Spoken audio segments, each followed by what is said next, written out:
हाँ जी, yes, good evening once again. So in the previous class, partnership fundamentals हमने topic finish कर दिया था. आई थिंक एक पॉइंट शायद कुछ रह गया था, वो मैं अभी बीच में करा दूंगा. Today we are going to start with a new topic in partnership. आगे चल रहे हैं, हमने फंडामेंटल्स कंप्लीट कर दिया, one of the biggest topic. अब हम बात करने जा रहे हैं नेक्स्ट टॉपिक की, जो आपके बुक के अकॉर्डिंगली इस चैप्टर को अगर हम बोले तो सेकंड चैप्टर बोल सकते हैं पार्टनरशिप का. टॉपिक का नाम है गुडविल, नेचर एंड वैल्यूएशन.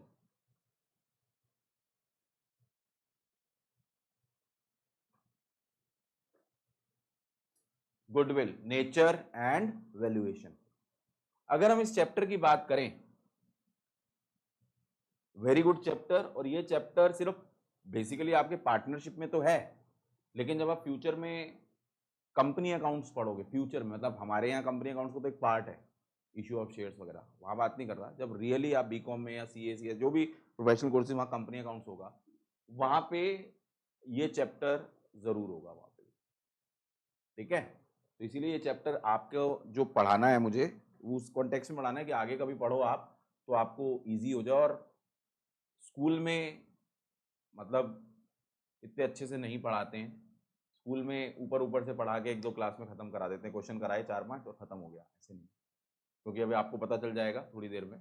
ठीक है, तो मैं फिर बोल रहा हूँ, ये टॉपिक काफ़ी अच्छा है और आपकी बुक में भी अच्छे क्वेश्चन दिए. जब तक आप कंसेप्ट नहीं समझोगे, बुक के क्वेश्चन नहीं हो सकते आप, जो आपकी इवन टीएस गरेवाल में भी दिए. ठीक है, सो हम सबसे पहले आज जो बात करेंगे, गुडविल के बेसिक कंसेप्ट के ऊपर बात करेंगे. तो सबसे पहला पॉइंट है, व्हाट इज गुडविल. गुडविल होती क्या है? आई होप तो सबने सुना हुआ होगा गुडविल के बारे में. What is goodwill?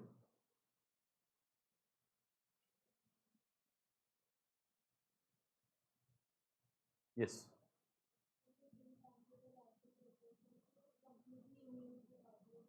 Company word मत बोलो यहाँ पे, बिजनेस बोलो.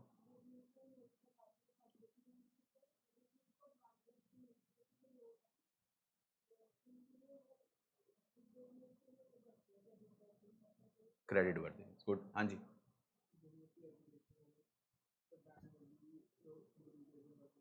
ब्रांड वैल्यू, अच्छा. हाँ भाई चैतन्य. इज्जत होनी है. अच्छा. अर्शिया, आपका वंशिका स्कूल में हो गया आपके. Anything you want to explain, you want to tell about goodwill, क्या होती है गुडविल? हाँ भाई शर्मा साहब, मैं मीनिंग पूछ रहा हूँ तो टाइप बता रहा है. वही समझ लो सर, अपने आपसे वही वैल्यू है. अच्छा, बोल बेटा. रेप्यूटेशन. देखो बेटा, ये जो गुडविल वर्ड है, गुडविल इसका अपोजिट होता है बैड विल.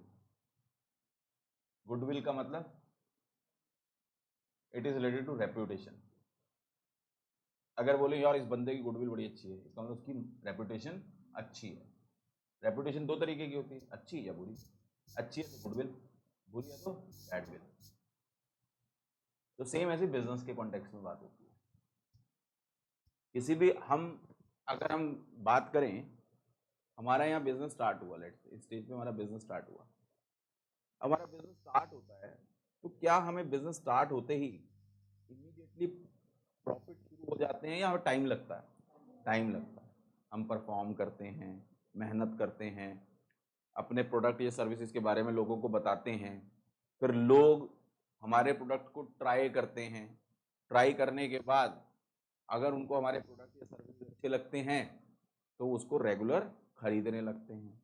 तो इसका मतलब क्या हुआ, जब हम कोई बिजनेस स्टार्ट करते हैं तो उस बिजनेस में प्रॉफिट आने में टाइम लगता है. एंड वो जो टाइम लगता है, उसके लिए टर्म यूज होती है जेस्टेशन पीरियड. हर बिजनेस का अपना अपना जेस्टेशन पीरियड होता है. किसी का 3 महीने हो सकता है, किसी 6 महीने हो सकता है, किसी 2. और जरूरी नहीं प्रॉफिट आएगा भी, लॉस भी हो सकता है, मतलब आए ना कभी प्रॉफिट. तो हम तो पॉजिटिव सोच के चलते हैं कि हमने बिजनेस स्टार्ट किया, धीरे धीरे धीरे धीरे मार्केट में हमारे प्रोडक्ट की डिमांड बढ़ने लग गई, हमारी सर्विसेज की डिमांड बढ़ने लग गई. इसका मतलब मार्केट में हमारी रेप्यूटेशन बनने लग गई मार्केट में, हमारी रेप्यूटेशन, और रेप्यूटेशन का मतलब पॉजिटिव रेप्यूटेशन, जिससे हम धीरे धीरे किसमें आने लग गए, प्रॉफिट में आने लग गए। तो goodwill is nothing in a simple language, it is the reputation of the business. Business की पॉजिटिव रेप्यूटेशन को हम क्या बोलते हैं, गुडविल बोलते हैं। अगर मैं बोलूं कि किसी फर्म के, किसी बिजनेस के प्रॉफिट्स हो रहे हैं, it is only and only due to goodwill. अगर किसी फर्म के प्रॉफिट है, इसका मतलब मार्केट में उसकी गुडविल अच्छी है, ठीक है। So that is what the meaning of goodwill is. तो goodwill is nothing in a simple layman भाषा में, goodwill is the reputation of the business which helps the business to earn the profits। इसको हम क्या बोलते हैं, goodwill बोलते हैं। आई होप सो ये पॉइंट क्लियर होगा। तो गुडविल की डेफिनेशन बेसिक लिख लो, it is the, goodwill is the reputation of the business which helps the business to earn profit।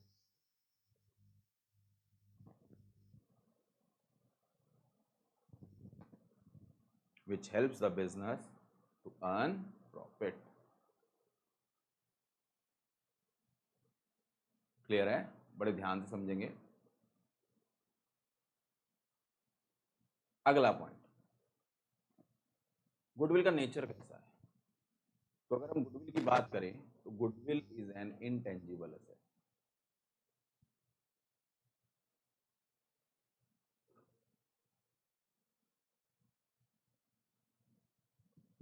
Goodwill is an intangible asset.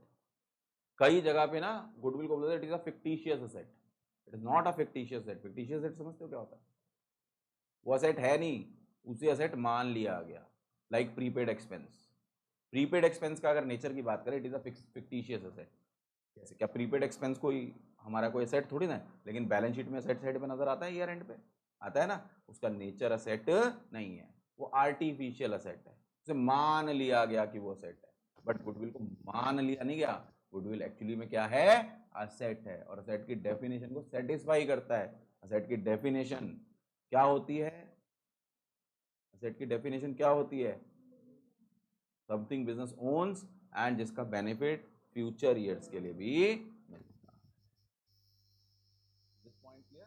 तो बेसिकली गुडविल की basic अगर nature की बात करें तो goodwill is an intangible asset. And goodwill है क्या, it is the reputation of the business which helps the business to. अब रेपुटेशन का मतलब पॉजिटिव ही होगी। अगर हम नेगेटिव, सर आपने बोला था एक नेगेटिव रेपुटेशन, तो भैया यहाँ इंप्लाइड है पॉजिटिव, क्योंकि अगर नेगेटिव रेपुटेशन होगी वो तो हेल्प बिजनेस को डाउन करने में करेगी, प्रॉफिट अर्न करने में नहीं करेगी, ठीक है। तो that is the basic mean. अगर आपको आ जाता है ना, right a short note on 2 marks का आता है, तो आपको ये सारी चीजें लिखनी है। क्लियर है। नेक्स्ट पॉइंट आता है बच्चे, बहुत इंपॉर्टेंट टॉपिक है, वी की पावर 10,000 लगा देना। आई होप सो कुछ को पता होगा, कुछ को नहीं पता होगा। नेक्स्ट पॉइंट है, कितने टाइप की गुडविल होती है, types of goodwill.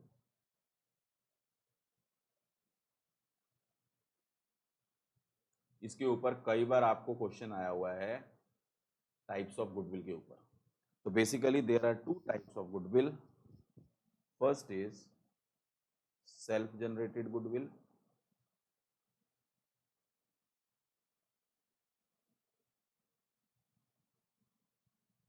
And second होती है परचेज गुडविल।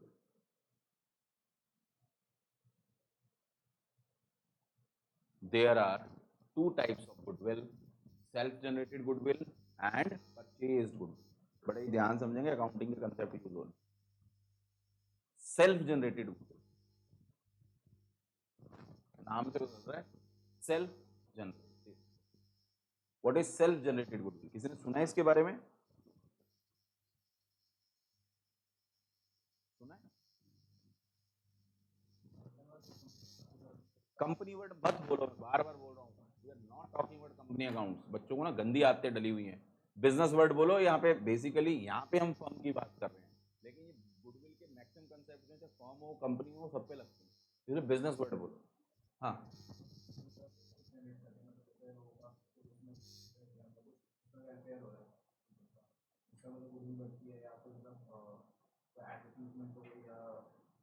और कोई, हाँ,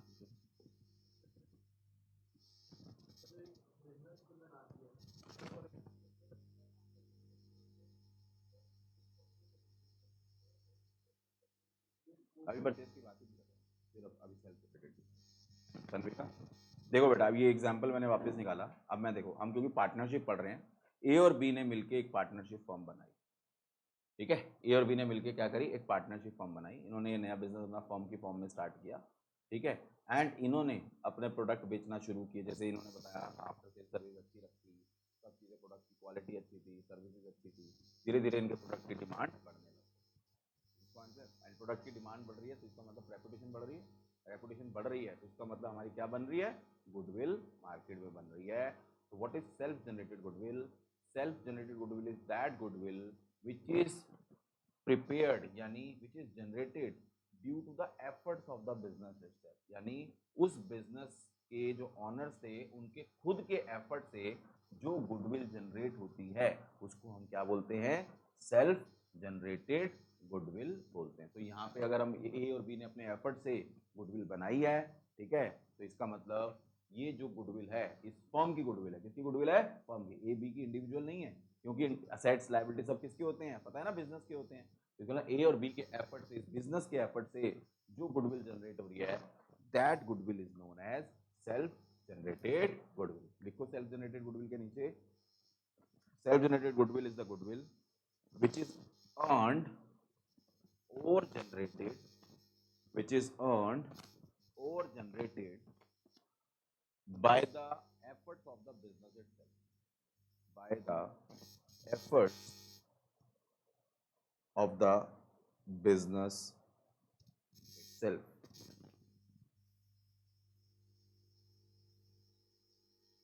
प्लीज लिसन, बहुत इंपॉर्टेंट। अब आगे की बात समझाने जा रहा हूँ। ये जो गुडविल है ये हमारे खुद के एफर्ट से हैं, हमारे अच्छे बिहेवियर की वजह से होगा, हमारी आफ्टर सेल सर्विस की वजह से होगा। तो क्या इस गुडविल को बनाने के लिए, जनरेट करने के लिए हमने कोई कंसीडरेशन पे की है? Answer is no. इसका मतलब for self generated goodwill no consideration is paid.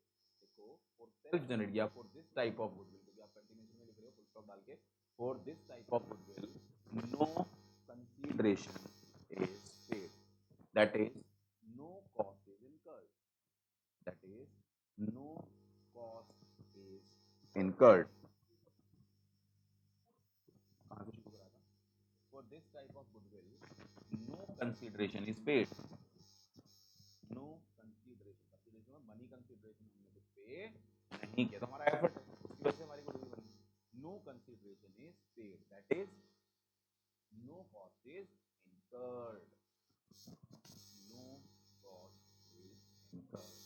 यानी बिजनेस ने इस गुडविल को जनरेट करने के लिए कोई कॉस्ट इनकर नहीं किए, इनके खुद के एफर्ट से गुडविल बनी है, ठीक है। ये बिजनेस किसी के लिए भी हो सकती है, जैसे हम टीचिंग में है, ठीक है।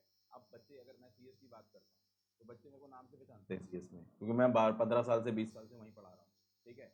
तो अगर उन्होंने मुझसे पढ़ना है आज, अगर मान लेते हैं किसी का फ्रेंड है, वो कहता है आप पुनीत सर से जाके पढ़ो, तो इसका मतलब ये मेरी गुडविल है। बट मैंने ये अपनी मेहनत से अच्छा पढ़ाने, अपनी तरफ से कोशिश करके बच्चों को सेटिस्फाई करके पढ़ाई कमाई है, इसमें मैंने कोई अपना खर्चा नहीं, मेरे बिजनेस में कोई खर्चा नहीं है। सेम विद प्रोडक्ट, गुड्स के ऊपर भी है, गुड्स में भी सेम है। गुड्स अगर आप जैसे इतने अच्छे एग्जाम, हम मार्केटिंग ही पढ़ रहे हैं बिजनेस स्टडीज में, तो मार्केटिंग अगर हम अच्छी करें, यानी आफ्टर सेल सर्विस वगैरह सब पढ़ता है ना, मार्केटिंग का मतलब consumer satisfaction.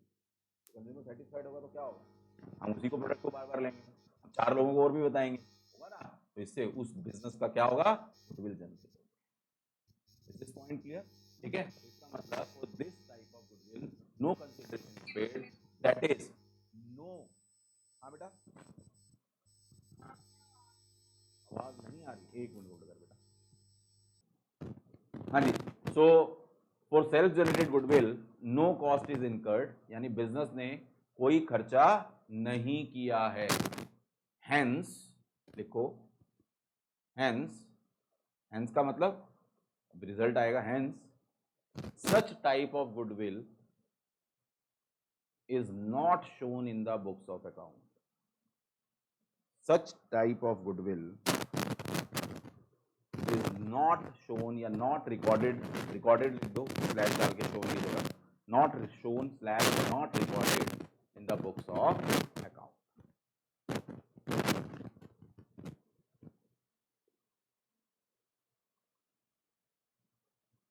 Please listen carefully. Self generated goodwill के बारे में मैंने 3 चीजें बताई। पहले सेल्फ जनरेटेड गुडविल होती क्या है, कौन सी होती है, हमारे खुद के एफर्ट से। दूसरा, इसके लिए कोई कंसिडरेशन पे नहीं की जाती, यानी बिजनेस से कोई पैसा कॉस्ट इनकर नहीं किया।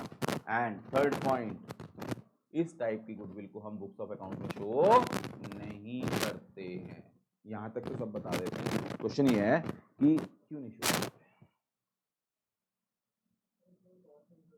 तो ऊपर से आई है हेंस लिखा, तो उसी की वजह से, रीजन क्या होता है? 11 से उठाओ रीजन। हाँ जी, फिक्स नहीं, क्या फिक्स नहीं, तो उससे क्या होगा? एक मिनट, हाँ जी, कहाँ लिखा है, कहाँ लिखा है? कहीं तो लिखा होगा। हाँ भाई, मैंने बता रखा है कहीं, क्या नहीं कर सकते? मेरा पॉइंट है क्यों नहीं कर रहे।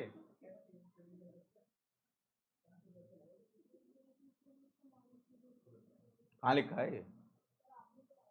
अरे लिखा है ना कहीं, मैं बोल रहा हूँ 11th में लिखा है, 11th में पढ़ा होगा। अकाउंटिंग प्रिंसिपल में हिस्टोरिकल कॉस्ट कंसेप्ट पढ़ा था। हिस्टोरिकल कॉस्ट कंसेप्ट या कॉस्ट कंसेप्ट क्या कहता है? Only those assets are recorded in the books of account for which cost has been incurred. इसके लिए हमने कॉस्ट को जाके चेक करना।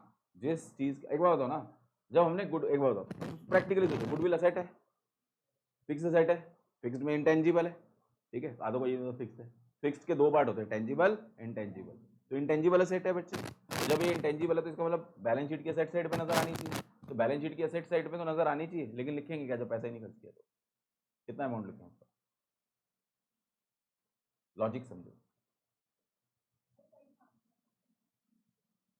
वो अपनी आत्मा की शांति के लिए सेटिस्फाइड कर लो अपने आप। मैंने नहीं, मैंने पूछा कहाँ लिखा है हिस्टोरिकल कॉस्ट कंसेप्ट, आंसर दो मेरे को। इतनी लंबी लाइनों की आंसर की जरूरत नहीं है मेरे को, तो आप बताओ ना सर यहाँ से आया है फिर से, तो कहाँ से आया ये historical? This is the logic कि हम सेल्फ जनरेटेड गुडविल को क्यों रिकॉर्ड नहीं कर रहे, क्यों नहीं रिकॉर्ड कर रहे, बिकॉज सर कॉस्ट इनकर नहीं हो, तो हमें समझ आ गया कहाँ लिखा है इसका, कहाँ लिखा है कि कॉस्ट इनकर नहीं की तो उसको हम रिकॉर्ड नहीं करेंगे। वो लिखा है हिस्टोरिकल में, क्योंकि वो कहता है सिर्फ उन्हीं को करना है जिनके ऊपर लॉजिक भी बनता है। एक बार बताओ, कैश कितना लिखोगे, पैसे कितने लिखोगे जो सेल्फ जनरेटेड है? हमने कोई कॉस्ट ही नहीं इनकर करी। Is this point clear? So self generated goodwill जो है हमारी बहुत इंपॉर्टेंट टॉपिक है। आगे मैंने कुछ चीज़ों के क्वेश्चन पूछने हैं, उसके आंसर अभी मैंने दे दिया हूँ, और देखो तुम उस टाइम पे कितना आंसर दे पाओगे। ठीक है, इसके अगेंस्ट दूसरी गुडविल कौन सी है? Purchase goodwill. ठीक है, व्हाट इज परचेज गुडविल, इसको ध्यान से समझेंगे बेटा। What is purchase goodwill? मैंने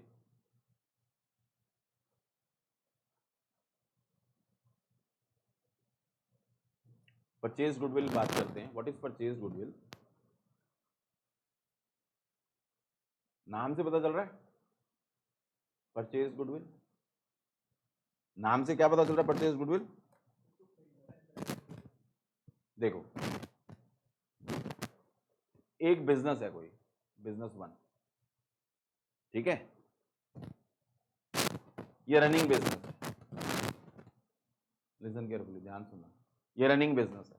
रनिंग बिजनेस समझते हो, जो भाग रहा है, कह रहे हैं हाँ।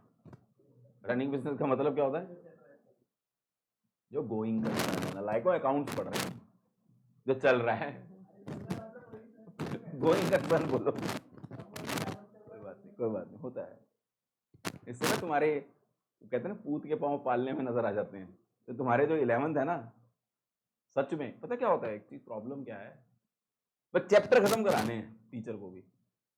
बच्चों को क्या आ रहा है उसे कोई लेना देना नहीं है टीचर को भी, उसको अपनी वो एक तरीके से लाइबिलिटी खत्म करनी है, मुझे कोर्स खत्म कराना है। बच्चे भी हो जाते हैं कोर्स खत्म, अबे आता क्या है? जब आप जवाब ही नहीं दे पा रहे, हम पढ़ाई किस लिए कर रहे हैं सर? पास होने के लिए, नंबर लाने के लिए। आंसर भी तो बच्चों कैसे होते हैं, यही होते हैं सर, नंबर लाने हैं। क्या करोगे नंबर लाके? किसी के 95% नंबर आ जाएंगे 12th में, क्या उखाड़ लेगा वो जिंदगी में? सर अच्छा कॉलेज मिल जाएगा।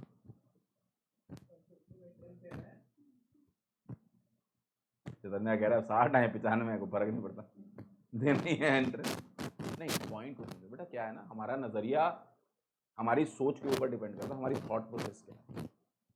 मैं अपने स्टूडेंट्स को सिर्फ मार्क्स के लिए नहीं पढ़ाता कि तन्विका के 100 आ जाएं, इसके 100 आ जाएं, XYZ के 100 आ जाएं। वो आए अच्छी बात है, कोई बुरी बात नहीं, लेकिन मैं ये सिखाता हूँ कि मेरा पॉइंट ये है कि मेरी क्लास में बच्चे ने सीख के अगर आगे कभी जिंदगी में कुछ आगे नॉलेजेबल आंसर दिए, कुछ आगे सेटल हुआ हो, उसका बेस अच्छा हुआ, स्ट्रांग हुआ, वो मेरा पढ़ाना सक्सेसफुल है।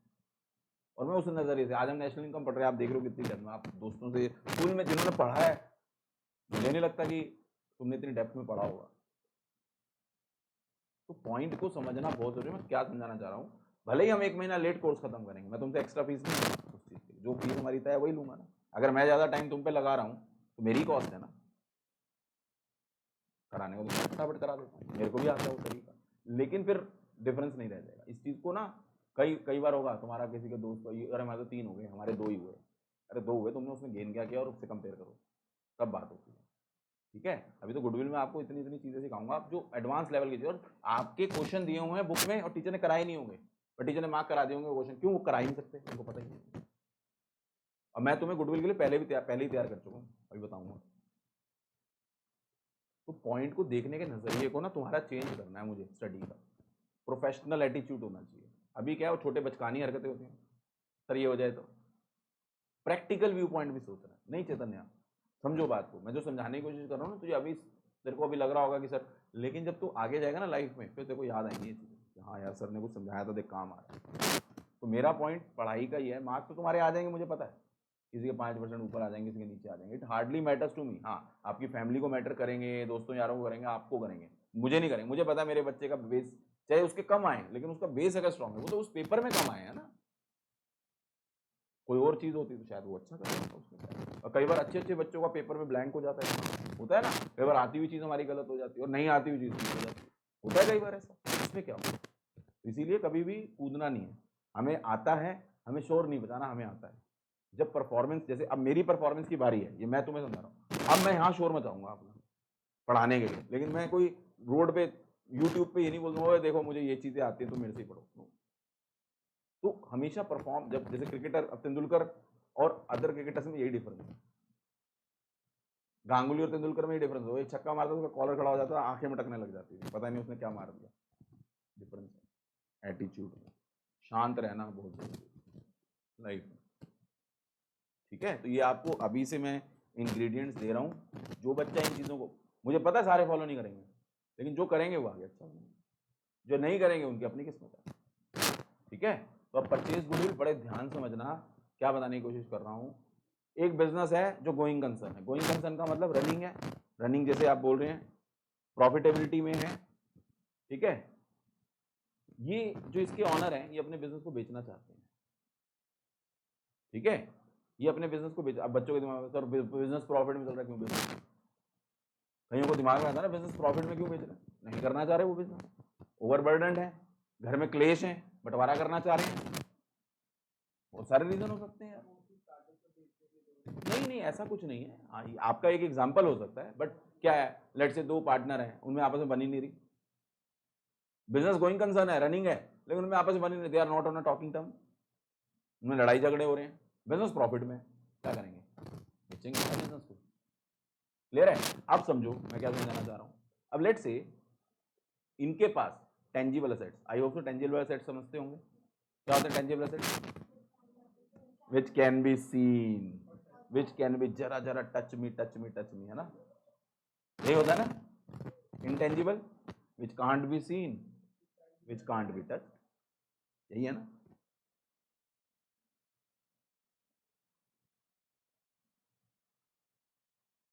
यशस्वी,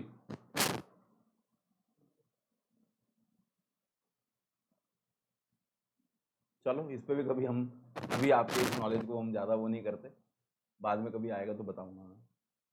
तो इनके टेंजिबल असेट्स हैं लेट से 12 लाख रुपए के, इनके टेंजिबल असेट कितने के हैं, 12 लाख रुपए के। क्लियर? इनकी लाइबिलिटीज हैं 2 लाख रुपए की,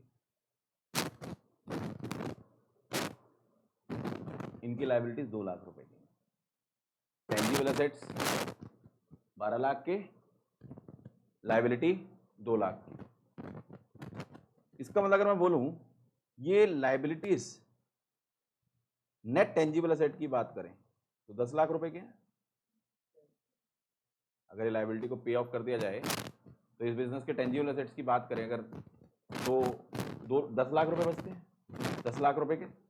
अब ये अपने बिजनेस को बेचना चाह रहे हैं, लेट से कोई बिजनेस 2 है या मिस्टर ए हो सकते हैं, मिस्टर बी हो सकते हैं, XYZ कुछ भी हो सकते हैं, ठीक है। और इन्होंने बिजनेस 1 ने बेचने के लिए मांगे 16 लाख रुपए। कितने मांगे? 16 लाख रुपए। ये जो 16 लाख रुपए मांगे हैं इसको बोलते हैं परचेज कंसिडरेशन। यानी बिजनेस 1 16 लाख रुपए की परचेज कंसिडरेशन पे अपना बिजनेस बेचना चाहता है। किसको बेचना चाहता है? B2 को, राइट। अब ball is in the court of B2 की वो एक्सेप्ट करेगा या नहीं करेगा। नहीं करेगा एक अलग बात होगी, हम किसकी बात करें, उसने एक्सेप्ट कर लिया। उसने 16 लाख रुपए B1 को दे दिए। इसका उसकी जेब से कितनी परचेज कंसिडरेशन गई? 16 लाख। उसको मिला क्या? B1 रनिंग बिजनेस मिला, एंड उस रनिंग बिजनेस में उसे टेंजिबल एसेट मिले 12 लाख रुपए के, लाइबिलिटीज मिली 2 लाख रुपए की। इसका मतलब नेट टेंजिबल एसेट उसको कितने के मिले? 10 लाख।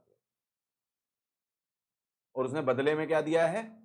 16 लाख। इसका मतलब जो 6 लाख रुपए का गैप था, 6 लाख रुपीस का जो गैप था, उसने एक्सेस दिया है, यस और नो? ठीक है। उसे उस बिजनेस का नाम मिला है, नाम मिला है। रनिंग बिजनेस था, उस बिजनेस का क्या मिला है? नाम मिला है। नाम का मतलब उस बिजनेस की क्या मिली है? गुडविल। इसका मतलब उसने 6 लाख रुपए जो पे किए हैं वो उस बिजनेस की गुडविल के पे किए हैं। इसका मतलब यहां पे जो परचेज गुडविल का कंसेप्ट है वो किसके एंगल से पढ़ रहे हैं हम? बिजनेस 1 के या बिजनेस 2 के? बिजनेस 2। Please listen carefully. तो यहां पे what is purchase goodwill now? I hope तो समझ गए होंगे।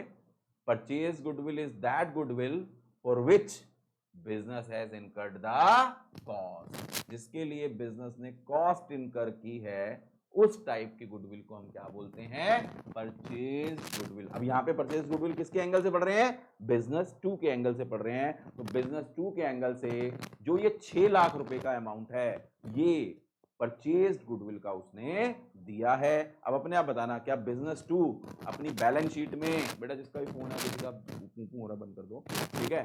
बिजनेस 2 के एंगल से देखें तो ये जो परचेज गुडविल है उसके लिए उसने कॉस्ट इनकर की है, यस और नो? तो क्या ये purchase goodwill books of account में शो होगी? यस, ये purchase goodwill books of account में शो होगी। क्यों? हिस्टोरिकल कॉस्ट कंसेप्ट क्या कहता है कि सर जिसके लिए हमने कॉस्ट इनकर की है उसी एसेट को हम बुक्स ऑफ अकाउंट में शो कर सकते हैं। तो purchase goodwill is shown in the books of account. Reason भी बता दिया, due to historical cost concept. Self generated goodwill is not shown in the books of account. Is this point clear to everyone? What is the difference between self-generated goodwill and purchased goodwill? So self-generated goodwill is that goodwill which is generated due to the efforts of the business itself. No cost is incurred, hence not shown in the books of account. इसके against purchased goodwill क्या है? It is a goodwill for which cost has been incurred. That's why it is shown in the, it is recorded in the books of account. I hope so. ये point clear होगा।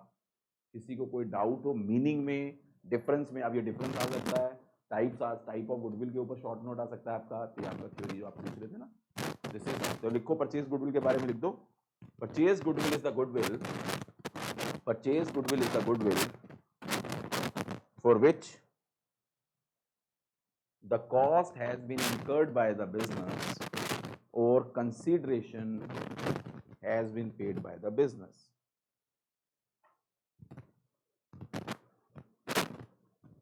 Clear है? अभी और लिखते हैं। देखो ये notes बन गए लास्ट दिन के लिए, एग्जाम के लिए ना, आपके बहुत जरूरी है। बुक खोल के देखोगे परेशान हो जाओगे। For which consideration has been paid by the business या cost has been incurred by the business, full stop. अब बताओ क्या इसमें एक पॉइंट और लिख सकते हैं, क्या ये बिजनेस के खुद नहीं, हाँ वो बाद में लिखेंगे, ठीक है, क्या इसके लिए बिजनेस ने कोई एफर्ट किया, ठीक है, तो लिखो such goodwill is not generated due to the efforts of the business. कौन से बिजनेस की बात कर रहे हैं, जो परचेस कर रहा है, उसने अपना कोई एफर्ट नहीं लगाया इस गुडविल को बनाने में, on efforts of the business. Clear है, ये पॉइंट समझ आता है। लास्ट पॉइंट वही आएगा, it is not shown in the books of account.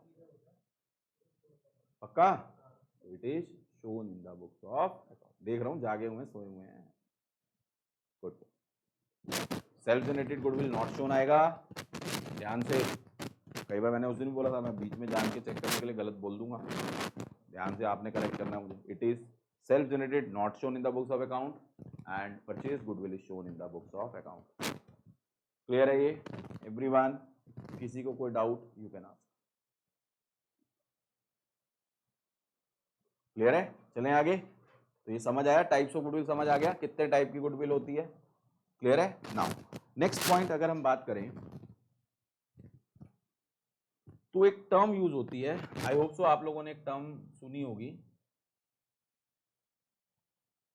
Depreciation. सुना है, सुना है डेप्रिसिएशन कि नहीं?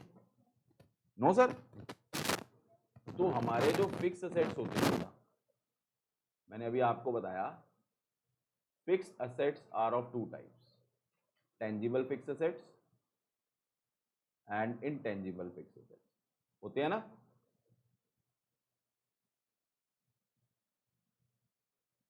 तो जो टेंजिबल फिक्स असेट्स होते हैं उनके ऊपर ईयरली क्या लगती है, डेप्रिसिएशन लगती है। डेप्रिसिएशन हमेशा टेंजिबल फिक्स असेट्स के ऊपर लगती है, लाइक लैंड, लैंड के ऊपर लगती है डेप्रिसिएशन, आंसर इज नो। अच्छा लैंड के ऊपर क्यों नहीं लगती, चलो ये पॉइंट भी मैं पढ़ा होगा बचपन में, लैंड के ऊपर डेप्रिसिएशन नहीं लगती क्योंकि क्योंकि टीचर रटवाते हैं उसको कि it is an appreciable asset, यही ना। आप मेरे साथ नोएडा चलो, नोएडा में सिंस डीमोनेटाइजेशन उसके बाद से जिन्होंने करोड़ों रुपए की लैंड ली थी अब लाखों में हो गया।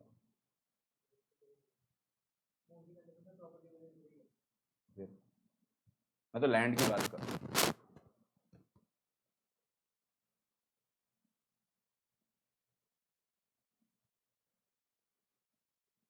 ये आपकी गलती है, सब स्कूल में यही पढ़ा, क्योंकि land is an appreciable asset, यही लाइन बोलते हैं ना। नहीं, ऐसा नहीं। सुनो, अब पंगा ले लिया तो लैंड के ऊपर भी डेप्रिसिएशन लग सकती है। पहली बात तो डेप्रिसिएशन लगती किसके ऊपर है, ध्यान से सुनना।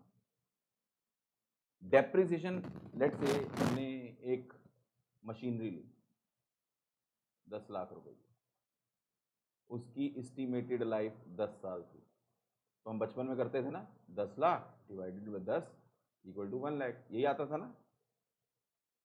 तो डेप्रिसिएशन निकालने के लिए हमें उस असेट की एस्टिमेटेड लाइफ पता होनी चाहिए। क्या पता होनी चाहिए, एस्टिमेटेड लाइफ। तो जितने भी टेंजिबल असेट्स हैं एक्सेप्ट गुडविल, एक्सेप्ट लैंड, उन सब की एस्टिमेटेड लाइफ होती है। क्या कोई लैंड की एस्टिमेटेड लाइफ होती है, answer is no. Accounting standard है 10 एंड 26, उनको साथ में पढ़ो ना। अकाउंटिंग स्टैंडर्ड जो 10 है ना वो लगता है आपका फिक्स असेट्स के ऊपर। तो बेसिकली वहाँ यही लिखा हुआ है कि हर उस चीज के ऊपर डेप्रिसिएशन लग सकती है जिसकी यूजफुल लाइफ, जिसकी एस्टिमेटेड लाइफ होगी। अगर किसी चीज की एस्टिमेटेड लाइफ नहीं है तो हम उसके ऊपर डेप्रिसिएशन निकाल नहीं सकते। इसीलिए लैंड की कोई यूजफुल लाइफ नहीं है। देखो देयर इज अ डिफरेंस, मैंने पहले भी बताया, there is a difference between land and building. हम अगर हम बैठे हैं यहाँ पे इस इंस्टीट्यूट में, ये हम लैंड में बैठे हैं या बिल्डिंग में बैठे हैं, तो डिफरेंस क्या है। बिल्डिंग मैंने उस दिन बताया था जिसकी 4 दीवारी होती है विद और विदाउट रूफ, चाहे रूफ हो या ना हो। स्टेडियम भी एक बिल्डिंग है, और ये तो है ही है बिल्डिंग। तो अब अपने आप बताना, ये अब बिल्डिंग है, इसकी यूजफुल लाइफ है? यस, हर बिल्डिंग की यूजफुल लाइफ होती है 50 साल, 60 साल, 70 साल, 80 साल, जिसके बाद हमें उसको दोबारा से क्या करना पड़ेगा? रेनोवेट करना। मशीनरी है, एस्टिमेटेड लाइफ होती है। फर्नीचर है, एस्टिमेटेड लाइफ होती है। हर एक चीज की क्या होती है? एस्टिमेटेड लाइफ होती है। जो टेंजिबल फिक्स्ड एसेट्स हैं, एक्सेप्ट लैंड, वहां पे लिखा है अगर कोई ऐसी लैंड हो जिसकी यूजफुल लाइफ निकल सकती है, फिर उस लैंड के ऊपर भी हम क्या लगाएंगे? डेप्रिसिएशन। राइट बताता हूँ। बट पहले तो मेरे बच्चे अब से ये आंसर मत देना क्योंकि लैंड की वैल्यू बढ़ती है तो इसीलिए उसके ऊपर डेप्रिसिएशन नहीं लग सकता। तो ये अब तुम्हारी भी थिंकिंग नैरो कर दी उस टीचर ने। खुद सोचो, पापा ने एक लैंड ली, क्या ऐसा हो सकता है? हमेशा होगा? फिर तो सभी लैंड में इन्वेस्ट करें, कोई बिल्डिंग में इन्वेस्ट ही ना करें। लॉजिक समझो चीजें, ठीक है? तो अब कौन सी ऐसी लैंड है जिसके ऊपर हो सकती है? तो एक कंसेप्ट होता है वेस्टिंग असेट्स का, एक टर्म यूज होती है वेस्टिंग असेट्स। आपने लैंड माइन सुनी है? क्या होती है? खदानें, कोयले की खदान, लैंड माइंस। तो जो कोयले की खदानें हैं उनकी यूजफुल लाइफ होती लैंड है लेकिन जमीन के अंदर होती है, उनकी यूजफुल लाइफ होती है कोयला निकालने की ना, कोल की, ठीक है? उसके बाद उनकी उनकी यूजफुल लाइफ होती है, मतलब उसके बाद कोयला नहीं निकलेगा वहां पे। तो हाँ, तो इसका मतलब क्या है? इवन दो उसको नाम दिया वेस्टिंग असेट, तो इवन दो वो लैंड है लेकिन उसकी यूजफुल लाइफ होती है, इसीलिए उनके ऊपर क्या लगता है? डेप्रिसिएशन।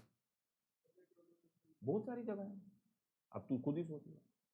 बट मैं जो समझाना चाह रहा हूँ वो ये समझाना चाह रहा हूँ कि हर फिक्स असेट, टेंजिबल असेट के ऊपर डेप्रिसिएशन नहीं लगती, वो एक्सेप्शन लैंड है। लेकिन लैंड का जो लॉजिक आप लोगों को पता है वो लॉजिक सही नहीं। आंसर सब बच्चे देते हैं लैंड के ऊपर, उनसे पूछो वो भी बोलते हैं अप्रिशिएबल होगा। अरे यार लॉजिकली सोचो यार, ऐसा होने लग जाए तो दुनिया में सब लैंड ही खरीदें, बिल्डिंग कोई खरीदे नहीं, ठीक है? तो ये चीज ध्यान रखनी है, ठीक है? अब मैं क्या समझा रहा था? टर्म समझा रहा हूँ। क्यों समझा रहा हूँ ये टर्म? क्योंकि आपका वाइवा होना है, वाइवा भी होना है ना, वाइवा वो पता है ना? तो वाइवा में यही क्वेश्चन पूछे, अभी मेरी स्टूडेंट से पूछा था पीछे, और उसके 40 बच्चों की क्लास में सिर्फ वही स्टूडेंट थे जो आंसर दे पाई थी, बाकी नहीं दे पाए थे, ठीक है? क्या क्वेश्चन पूछा था? इसी के पैरेलल जो ये इंटेंजिबल्स होते हैं, इंटेंजिबल फिक्स असेट्स जो होते हैं, लाइक मैंने एग्जांपल दिया गुडविल का, ठीक है? गुडविल, गुडविल की भी यूजफुल लाइफ होती है, गुडविल की भी क्या होती है? यूजफुल लाइफ होती है, यानी हम अपनी गुडविल को भी एक समय तक ही यूज कर सकते हैं, इनफाइनाइट नहीं होती है, ठीक है? तो इसीलिए गुडविल, प्लीज लिसन, ध्यान से सुनना, जो गुडविल अगर हमने उसके ऊपर कॉस्ट इनकर किया है, ठीक है? लेट से हमने यहाँ पे 6 लाख करा था ना, 6 लाख की गुडविल निकाली थी ना परचेज गुडविल में, तो 6 लाख रुपए हमने खर्च किया, ठीक है? Please listen. तो अब इस 6 लाख को भी हम हर साल कुछ ना कुछ उसका एक्सपेंस क्लेम करेंगे, जैसे यहाँ पे डेप्रिसिएशन क्लेम कर रहे हैं, लेकिन यहाँ पे जब हम गुडविल को, लेट्स से इसकी यूजफुल लाइफ 10 साल है, तो इसका मतलब 60,000 होगी, ठीक है? तो हर साल हम 60,000 रुपए एज एन एक्सपेंस क्लेम करेंगे, P&L अकाउंट में डेबिट करेंगे, और इस 60,000 को हम डेप्रिसिएशन टर्म नहीं बोलेंगे, इस 60,000 के लिए टर्म यूज होगी एमोर्टाइजेशन। तो यही क्वेश्चन पूछा गया था वाइवा में मेरी स्टूडेंट से, गुडविल के ऊपर जस्ट लाइक डेप्रिसिएशन, उसके पैरेलली गुडविल के ऊपर क्या टर्म यूज होती है। आया था तो अच्छी बात है, बच्चे आंसर नहीं दे पाते हैं।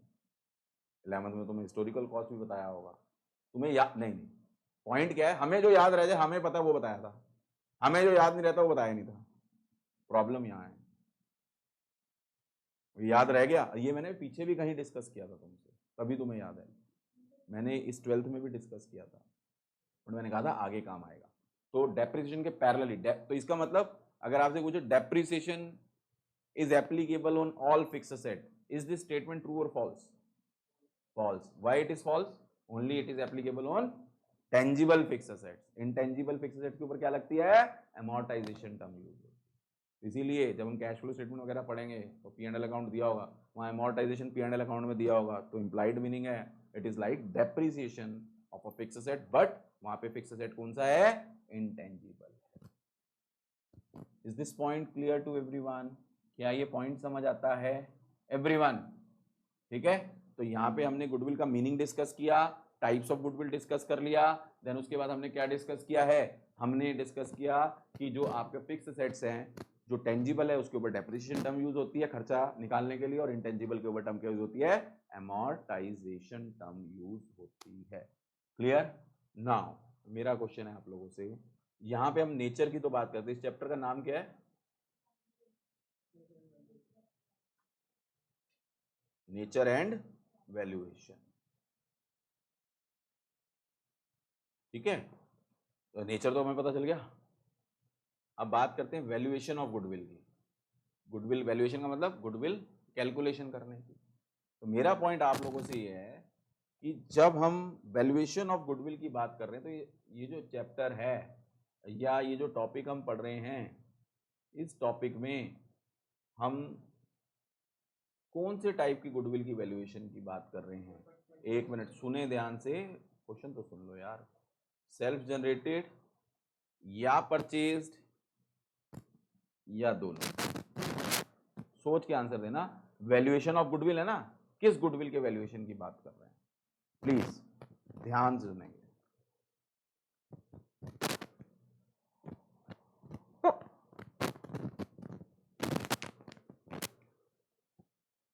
तुम तो चलो फर्स्ट टाइम ही पढ़ रहे हो, मेरे पास जब सीएस में आते हैं ना, सीए में आते हैं बच्चे, 12th तो पास करके ही आते होंगे, 90% 95, सेम क्वेश्चन से पूछता हूँ और सेम शक्लें होती हैं।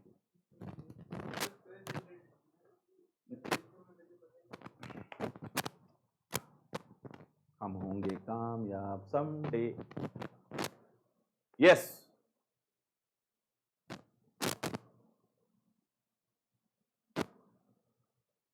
हाँ भाई चैतन्य बाबू,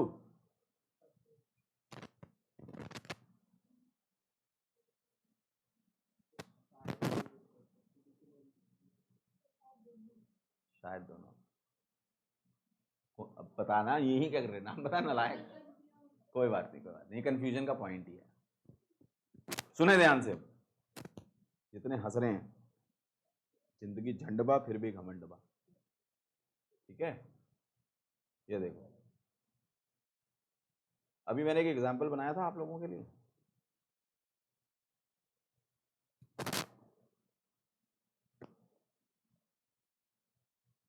मैंने क्वेश्चन पूछा आपसे, अच्छा सेल्फ जनरेटेड क्या होती है, खुद के एफर्ट से, उसके लिए कोई कॉस्ट इनकर नहीं की। ठीक है, और मैंने यहाँ एग्जाम्पल दिया था कि जो ये B1 है, ये बिजनेस है, ये गोइंग कंसर्न है। ठीक है, ए और बी लेट से दो पार्टनर हैं इसके, इन्होंने बिजनेस खड़ा किया, इन्होंने बिजनेस चलाया, गोइंग कंसर्न प्रॉफिटेबिलिटी में लाए, अब ये बिजनेस बिक रहा है। ठीक है, B2 खरीद रहा है, या ए और बी या XYZ यहाँ पे कोई खरीद रहे हैं, जो भी खरीद रहे हैं। ठीक है, इनको ये बिजनेस कितने में मिल रहा है, 16 लाख रुपए में। बदले में कितने नेट टेंजिबल एसेट मिल रहे हैं, 10 लाख रुपीज के, या ऐसे बोले तो टेंजिबल एसेट्स मिल रहे हैं 12 लाख रुपए के, लाइबिलिटीज मिल रही हैं 2 लाख की, तो नेट उनको कितना मिल रहा है, 10 लाख ही मिला ना। लाइबिलिटीज का मतलब फ्यूचर में उनको पे करनी पड़ेगी, तो 10 लाख का ही, लेकिन दे कितना रहे हैं वो, 16। क्लियर, दे वो 16 लाख रहे हैं। तो एक बात बताओ, जब वो 16 लाख रुपए दे रहे हैं, इसका मतलब कितना एक्सेस दे रहे हैं, ये वो दे रहे हैं या बिजनेस वन ने मांगा है उनसे, उन्होंने तो मांगा होगा ना, तभी तो वो दे रहे हैं। तो बिजनेस वन को कैसे पता चला कि हमने, हमारे ये तो पता होगा बिजनेस को। ठीक है, और एक बात बताओ, जो 6 लाख रुपए उन्होंने लिए अपनी गुडविल के लिए, कौन सी गुडविल थी उनकी, कौन सी गुडविल थी, जिसके लिए उन्होंने कॉस्ट इनकर नहीं की थी। लेकिन अब जब उनको रनिंग बिजनेस बेचना है, तो उनको सेल्फ जनरेटेड गुडविल के लिए भी तो पैसा मिलना चाहिए। गुडविल का पैसा मिलेगा या नहीं मिलेगा, लेकिन उनको अपनी उस गुडविल के कॉस्ट के बारे में मालूम नहीं। क्यों मालूम नहीं है, उन्होंने कुछ खर्चा करा ही नहीं, लेकिन हाँ उनको ये पता है इसकी वैल्यू है, कितनी वैल्यू है ये मालूम नहीं है। और इस चीज को मालूम करने के लिए ही हमें क्या करनी पड़ेगी, वैल्यूएशन करनी पड़ेगी। तो ये जो वैल्यूएशन हम कर रहे हैं ये किसके एंगल से कर रहे हैं, D1 के एंगल से कर रहे हैं। कौन सी गुडविल का कर रहे हैं, सेल्फ जनरेटेड का। तो मेरा क्वेश्चन था कि हमने सेल्फ जनरेटेड गुडविल, किस गुडविल की वैल्यूएशन कर रहे हैं, तो आंसर क्या आएगा, सेल्फ जनरेटेड गुडविल की वैल्यूएशन की जा रही है। व्हाई सेल्फ जनरेटेड गुडविल की, रीजन आपको पता चल गया, क्योंकि हमें इसके बारे में, अच्छा एक बताओ, अगर मैंने कोई चीजें घड़ी है, मैंने 10,000 की ली है, ठीक है, अब मैं इसको बेचूंगा तो मुझे एक बेस तो पता ना 10,000 की लिया तो कितने में बेचूं, लेकिन मुझे यही नहीं पता कि मैंने कितना खर्चा किया, क्योंकि मैंने खर्चा किया ही। लेकिन अब मैंने बेचना है तो मेरे बिजनेस की तो ओवरऑल वैल्यू देखूंगा ना, तो मेरे बिजनेस की ओवरऑल वैल्यू में टेंजिबल भी है, इनटेंजिबल भी है, तो उसको मेरे को बेचना है। उसको बेचने के लिए मुझे उसकी कुछ तो क्या प्राइस कोट करूं, तो इसीलिए इस थ्रू आउट द चैप्टर हम किस गुडविल की वैल्यूएशन की बात कर रहे हैं, सेल्फ जनरेटेड। क्योंकि परचेज्ड गुडविल कैसे, परचेज तो कैलकुलेटेड है, यस और नो, परचेज तो कैलकुलेटेड है। परचेज तो क्या है, it is the result of the business one, जो भी वो मांग रहा है हमें देना है, देना चाहे दे, नहीं देना चाहे ना दे। लेकिन पॉइंट क्या है, पहले ये तो कोट करेगा, तो इसको कोट करने के लिए तो चाहिए होगा ना सेल्फ जनरेटेड का अमाउंट, और सेल्फ जनरेटेड का अभी तक हमें कुछ पता नहीं है। तो इस चैप्टर के थ्रू जो बच्चे पढ़ चुके हैं goodwill, average profit method, super profit method, capitalization method, जिन्होंने भी पढ़ा है, वो मेथड्स जो हैं, these are the methods of valuation of goodwill, and which goodwill they are talking about is the self generated. टीचरों ने मेथड तो लिखवा दिए, ये नहीं बताया किसके लिए। लॉजिक समझ आया है, किस किस गुडविल की हम बात कर रहे हैं, सेल्फ जनरेटेड। क्यों कर रहे हैं, क्योंकि सर हमें अगर उसकी वैल्यू नहीं पता होगी तो हम उसकी ट्रीटमेंट नहीं कर पाएंगे। Is this point clear everyone? हाँ जी, सो प्लीज लिसन केयरफुली। ये पता चल गया हम किस गुडविल की वैल्यूएशन की बात कर रहे हैं। We are talking about the self generated goodwill, because self generated की हमें कॉस्ट पता नहीं है, हमें कुछ डिसीजन मेकिंग करनी है जहां पे हमें गुडविल की ट्रीटमेंट करनी पड़ेगी, तो उस गुडविल की ट्रीटमेंट के लिए हमें उसकी वैल्यू पता होनी चाहिए। क्लियर है? Is this point clear to everyone? तो ये पॉइंट हमारा था कि किस कॉन्टेक्स्ट में कौन से टाइप की गुडविल के लिए वैल्यूएशन करते हैं, तो आंसर इज सेल्फ जनरेटेड। इसने आंसर दिया था, अब आई डोंट नो इसने तुक्का मारा था क्या मारा था, बट ऑब्जेक्टिव टाइप क्या सोच के किया था। हाँ, तो उसकी नहीं पता थी, क्यों नहीं पता थी, क्योंकि यहाँ की सेल्फ जनरेटेड, यहाँ की क्या थी, सेल्फ जनरेटेड थी। Is this point clear? चलें आगे नाउ। अब नेक्स्ट पॉइंट आता है कि अब ये वैल्यूएशन करनी है। अगला पॉइंट आता है कि कौन से केसेस हैं, कहां पे हमें गुडविल की वैल्यूएशन। अब जब भी हम वैल्यूएशन ऑफ गुडविल की बात करें, इंप्लाइड है किसकी बात कर रहे हैं, सेल्फ जनरेटेड की। तो नेक्स्ट टॉपिक हमारा जो आता है, when do we need to value the goodwill, यानी cases where valuation of goodwill is required। कब कब valuation of goodwill की जरूरत पड़ती है?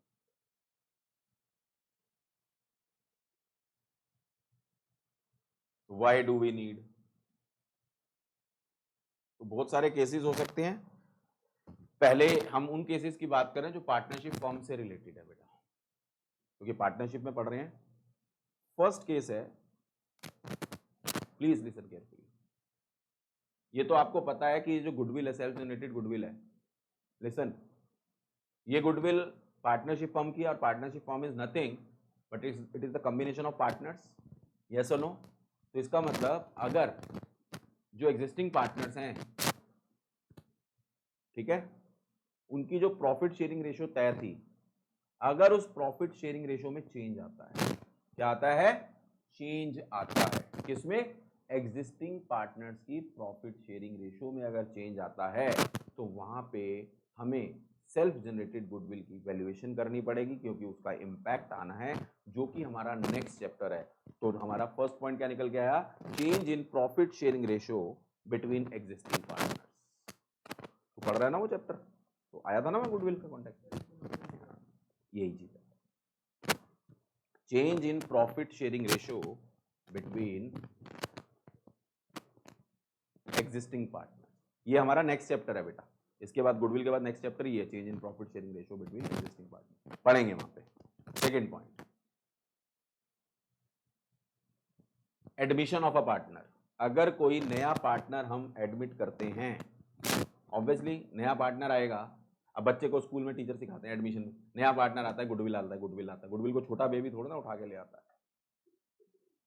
हाँ हाँ, मैं तो इसे नया पार्टनर आता है गुडविल आता है। अरे वो गुडविल नहीं लाता, वो ऑलरेडी एग्जिस्टिंग पार्टनरशिप फर्म की गुडविल को शेयर करता है। ये बात हो, हमारी मेहनत की और बी की, लॉजिकली समझो, ठीक है। हमारी गुडविल की वजह से प्रॉफिट हो रहा था, अब हमने किसी सी को ऐड कर लिया, उसको तो बैठे बिठाए बिना एफर्ट के क्या मिलने लग गया, प्रॉफिट मिलने लग गया। क्या हम उससे पैसे नहीं चार्ज करेंगे? किस चीज के चार्ज करेंगे? गुडविल के। कौन सी गुडविल? जो हमारी सेल्फ जनरेटेड। तो हमें पता नहीं है, तो एक मिनट, तो उससे वैल्यूएशन करेंगे हम। वैल्यूएशन करने के बाद हम उससे गुडविल का पैसा चार्ज करेंगे, उसे बोलते हैं premium for goodwill. Term use होगी प्रीमियम फॉर गुडविल। अब वो टीचर क्या बोल देते हैं, नया पार्टनर आता है गुडविल लाता है। अरे नया पार्टनर गुडविल कैसे लाएगा? कोई छोटा बेबी थोड़ा ना गुडविल ले आ, गुड़िया फ्रॉक पहन के आ जाए बेटा।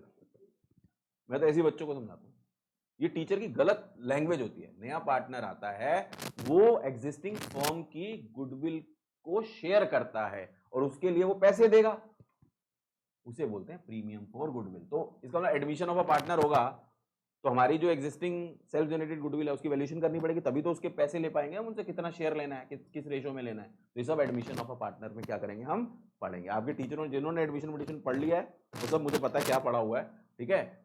तो एडमिशन ऑफ अ पार्टनर हम पढ़ रहे हैं कि कौन से केसेस में गुडविल की वैल्यूएशन की रिक्वायरमेंट होगी। पहला कौन सा? Change in profit sharing ratio between existing partner. Second, admission of a partner. ये सारे आपके चैप्टर्स हैं आगे। Third, retirement of a partner. अगर कोई एग्जिस्टिंग पार्टनर फर्म को छोड़ के जाना चाहता है तो उसको उसका पैसा देंगे, यस और नो?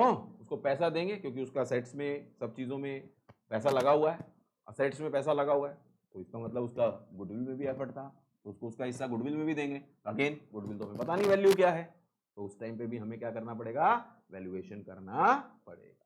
तो पहला, change in profit sharing ratio between existing partner. Second, admission of a partner. Third, retirement of a partner. इसी से फोर्थ निकल के आएगा, अगर किसी पार्टनर स्वाहा हो गया, डेथ ऑफ अ पार्टनर। अगर पार्टनर की डेथ हो गई तो उसके लीगल हायर्स होंगे, ठीक है ना, सक्सेसर्स होंगे। सक्सेसर समझते हो, जो आगे की पुश्त होगी, ठीक है। नॉमिनी होगा, कुछ भी होगा, उसको ये सेम चीज देनी पड़ेगी। बस रिटायरमेंट और डेथ में क्या डिफरेंस है? रिटायरमेंट में वो बंदा जिंदा होता है उसको मिलता है, डेथ में वो तो चला गया ऊपर उसके, है ना, ठीक है। तो ये जो चार टॉपिक हैं ये आगे के चार चैप्टर है आपके। उसके बाद एक चैप्टर है डिसोल्यूशन, वो यहाँ पे नहीं है, डिसोल्यूशन तो फर्म ही बंद हो जाती है, तो फर्म बंद होगी तो इसका मतलब गुडविल आई नहीं, ठीक है। ये तो चार टॉपिक हो गए। उसके अलावा मैंने अभी आपको बताया था रनिंग बिजनेस को बेच रहे हैं हम, वैसे ही हम रनिंग पार्टनरशिप फर्म को बेच सकते हैं। लिखो नेक्स्ट, फिफ्थ पॉइंट लिखो, when partnership firm is sold as a going concern. तो बेटा ये हंसो मत, ये आपको ना शॉर्ट नोट आ जाएगा इनके ऊपर, write down the cases when the valuation of goodwill is required. तोते उड़ते हैं, अब मैं सीक्वेंस में लिखवा रहा हूं, ये चैप्टर्स हैं, ठीक है। कौन कौन से चैप्टर है? First, second, third, fourth point आगे चैप्टर्स हैं। ये फिफ्थ चैप्टर नहीं है, ये तो एक सिचुएशन है। नजरिए न लाएगा, when partnership firm is sold as a going concern. Next, sixth point, amalgamations के केस में। अमेलगमेशन समझते हो? नहीं। अमेलगमेशन का मतलब बहुत वाइडर टर्म है, आपको छोटा सा बताता हूँ। दो पार्टनरशिप फर्म मिलके एक नई पार्टनरशिप फर्म बना लेती हैं, ठीक है। दो बिजनेस मिलके एक नया बना लेते हैं, बहुत सारी चीजें, अमेलगमेशन, मर्जर्स। तो ऐसे केसेस में भी वैल्यूएशन ऑफ गुडविल की जरूरत पड़ती है। एंड लास्ट लिखो, when the partnership firm commission, amalgamation, yes madam, amalgamation के अमेलगमेशन, अमेलगमेशन, लो जी देख लेना।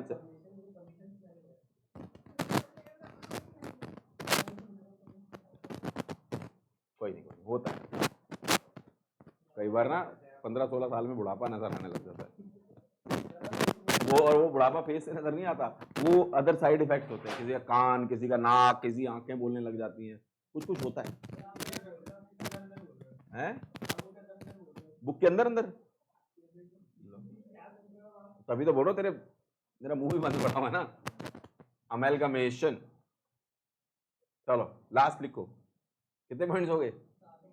6 हो गए, मैं कह रहा हूँ हो कितने कह रहे 7वां है, एक तो ये भी कहते रात में, ये 6:30 के बाद सटे आ जाते हैं, ये थका, इनका इंडिकेटर होता है सर बस अब ज्यादा मत खींचना, ये इंडिकेटर रहेंगे, ये तुम बेटा जितने तुम हो ना उतने मैं डेप्रिशिएट हो चुका हूँ, यहाँ से ऐसे निकालूंगा चैतन्य नाम से बहुत निकलेगा, हाँ हर बार यही बताऊंगा, तो तुम्हारी सारी चीजें ना तुम ये सोचो ना अपनी शक्लों से शो कर दोगे कि सर अब बस हम थक गए मर गए, तो ये सब स्टूडेंट्स ने हथियार बना रखे हैं और मुझे सब पता है तुम्हारे हथियार। कई बच्चे लेट क्यों आते सर मेट्रो पंचर होगी, तो क्या है, अरे कुछ भी बोलना है, झूठ बोलना है ना, मुंह से फ्लो से निकल जाता है मेट्रो पंचर होगी, ऐसे ऐसे बच्चों ने बहाने, हाँ हाँ, अरे उसे बोलना बस पंचर हो गई थी, उसके मुंह से मेट्रो पंचर होगी निकल गया, नालायक को इम्प्लाइड समझो, बोलो मैं उसे समझ मैं तेरी भावनाएं समझ गया मैं, तो बस पंचर हो गई होगी, अरे बस पे आते हैं ना बच्चे दूर दूर से, तो मेट्रो थोड़ी ना जाती है दिल्ली से बाहर, अब क्या जाती है, अभी अब क्या जाती है सर, वो मेरठ वाली बन रही है ना चलो कोई बात नहीं, last, when partnership firm is converted into company, when partnership firm is converted into, इसके अलावा ये सम इंक्लूसिव लिस्ट है, सिर्फ यही केस नहीं है, इसके अलावा और भी केस हो सकते हैं, बट तुम्हारे लिए इतने बहुत है, ये देख बुक छाट रही है, ले रहे बुक में तो पता नहीं होगा, कुछ ना कुछ होगा, लेकिन बुक में जितनी बातें बता रहा हूँ कुछ नहीं होंगे, चल तू लिख बेटा, मैं तो 10 और बता सकता हूँ, मैंने तो काम किया हुआ और अभी भी कर रहा हूँ, आज ही कर रहा हूँ, आज ही काम आया है, ठीक है चलो लिखो, when partnership firm is converted into company, तो इसमें से हमारे कोर्स में बेटा, हमारे कोर्स में जहाँ पे वैल्यूएशन ऑफ गुडविल का यूज होना होता है, ठीक है ध्यान से सुनना, पहला point change in profit sharing ratio of between existing partner, second admission, third retirement and fourth death of a partner, in cases में वैल्यूएशन ऑफ गुडविल का क्या होता है, यूज होता है, इसीलिए अब सुनो ध्यान से, this chapter is a common chapter for everywhere, मतलब जहां पे भी हम वैल्यूएशन ऑफ गुडविल की बात करेंगे, वैल्यूएशन के जो मेथड्स पढ़ेंगे, यहीं पे चैप्टर में उन्होंने दे रखे हैं, मतलब एडमिशन में अलग तरीके से वैल्यूएशन नहीं होगी, वैल्यूएशन सारे जो चैप्टर्स हमने पढ़ने हैं उसमें क्या होगी, सेम, क्लियर है, तो इसीलिए वहां पे क्वेश्चन दो तरीके के आएंगे, जैसे एडमिशन में क्वेश्चन आ रहा है, या तो गुडविल का अमाउंट दिया होगा या गुडविल का अमाउंट नहीं दिया होगा, कुछ चीजें दी होंगी, तो आपको यहाँ वाले गुडविल के जो मेथड्स हैं उनको यूज करके गुडविल का अमाउंट निकालना पड़ेगा, इसीलिए कॉमन चैप्टर्स फॉर ऑल, इसीलिए बताया कौन कौन से केस, तो पहले 4 जो केसेस हैं वो हमारे कोर्स का पार्ट है, क्लियर है, तो why do we need to या वेयर डू वी नीड या केसेस कुछ भी पूछा जाए तो ये केसेस हैं, these are some of the cases, इसके अलावा और भी बहुत सारे केसेस हैं, बट आपको इतने भी आप याद रख लो, more than sufficient, I hope so ये पॉइंट क्लियर होगा।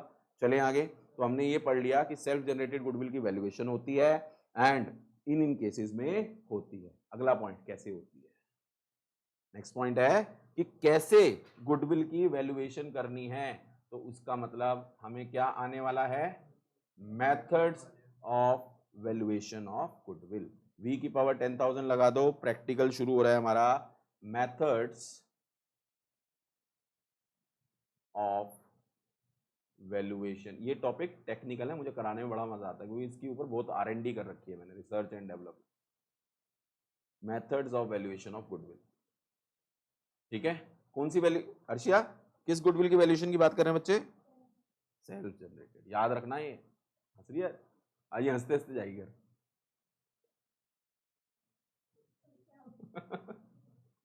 ये आज बहुत पेन चेंज कर रही है, अभी थोड़ी देर पहले नीला था,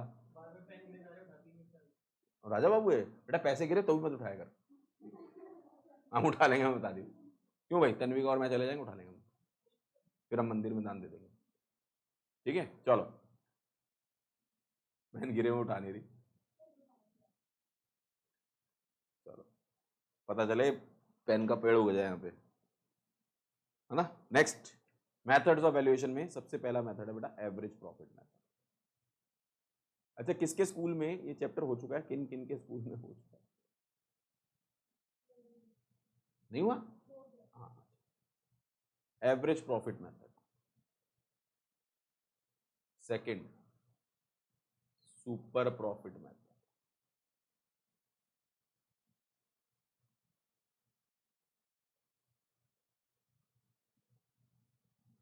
थर्ड कैपिटलाइजेशन मेथड,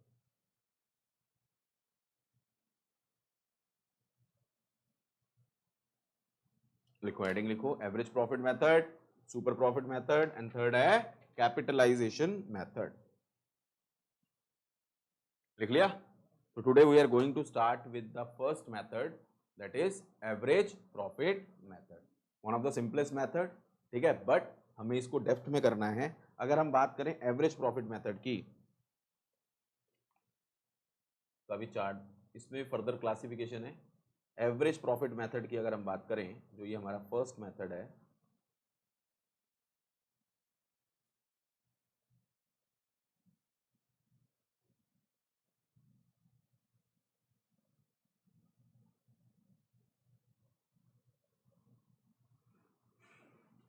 इसके भी दो सब मेथड हैं। सिंपल एवरेज प्रॉफिट मेथड, मैं एवरेज को शॉर्ट में लिख रहा हूं,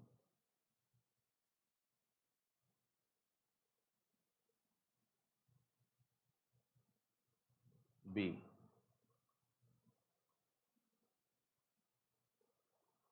वेटेड एवरेज प्रॉफिट,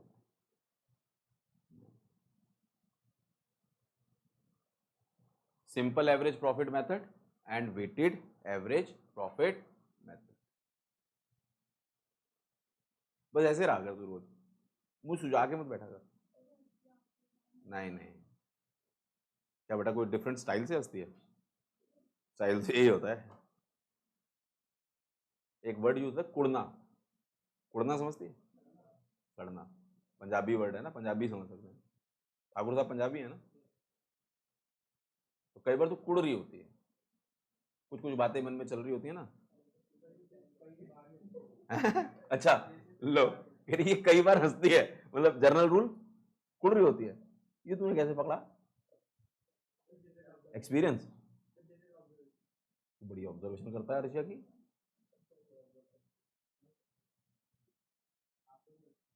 मुझे भी ऑब्जर्व करता तू? मेरे क्या ऑब्जर्वेशन निकली भाई तेरी? हैं? अच्छा, अभी प्रोसेसिंग में, चल भाई मेरी भी कोई ऑब्जर्वेशन करता है।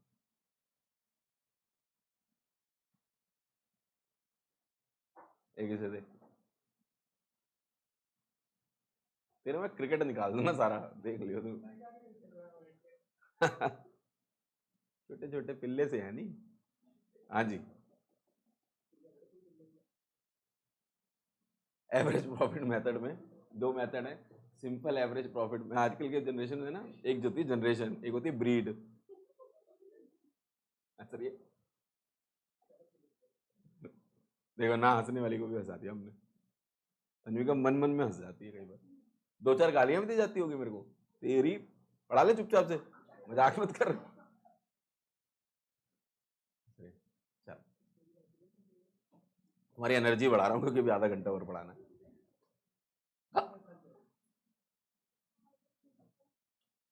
नहीं कोई नहीं, 40 मिनट्स पढ़ा दूंगा, कम कर देता हूँ। हंस हंस के थके हो ना। हाँ, जाने वाले को किसने रोका है? मैं रिकॉर्ड कर दूंगा, मान लूंगा, एक स्टूडेंट तो बिठा ही लूंगा, तन्विका तो हिलेगी नहीं, बाकी का भरोसा नहीं है।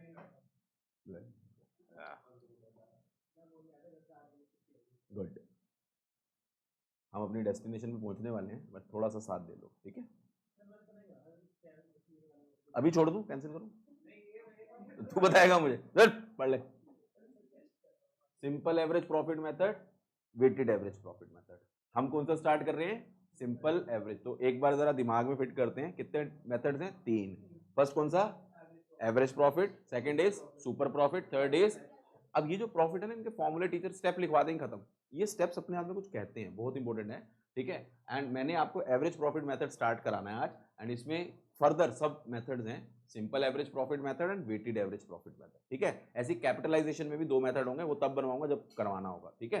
तो एवरेज प्रॉफिट में हम सबसे पहले कौन सा स्टार्ट कर रहे हैं? ए पॉइंट, दैट इज सिंपल। ये बेटा सीक्वेंस साथ साथ बनाते जाओ, ताकि एग्जाम तक आपको नींद में भी बोलोगे ना, तो नींद में भी ये चार्ट नजर आएंगे आपको। सिंपल एवरेज प्रॉफिट मेथड, ध्यान से। अब सिंपल एवरेज प्रॉफिट मेथड की अगर हम बात करें, तो स्टेप्स दिए हैं। अब वो स्टेप्स हम फॉलो कर लेंगे 5 मिनट से 10 मिनट में, मेथड से आंसर आ जाएगा। लेकिन उसके अंदर इतने डेप्थ में क्वेश्चन बनते हैं ना, अगर वो डेप्थ नहीं पढ़े तो क्वेश्चन सॉल्व नहीं होते। छोटे छुल्ले पुल्ले से तो हो जाएंगे इजी पीजी से, ठीक है। तो पहले तो स्टेप लिखते हैं, 3 स्टेप हैं हमारे। सबसे पहला स्टेप लिखेंगे, स्टेप नंबर फर्स्ट। बंद कर दे ओ ताऊ, बंद कर उसको, बुक को बाद में देख लियो घर जाके। अच्छा, जब मेरे को समझ नहीं आती, क्लास में बुक खोल के बैठेंगे, घर जाके बुक खोलनी होगी रिवाइज करने के लिए, तब नहीं खोलेंगे। फर्स्ट स्टेप लिखेंगे, step number first, compute normal business profits, normal business profits, slash में डाल के लिखना future maintainable profits, normal business profits और future maintainable profits of the past years, of the past years। अब ये नॉर्मल बिजनेस प्रॉफिट या future maintainable profit क्या होता है, अंडरलाइन कर लो। स्टेप नंबर 2,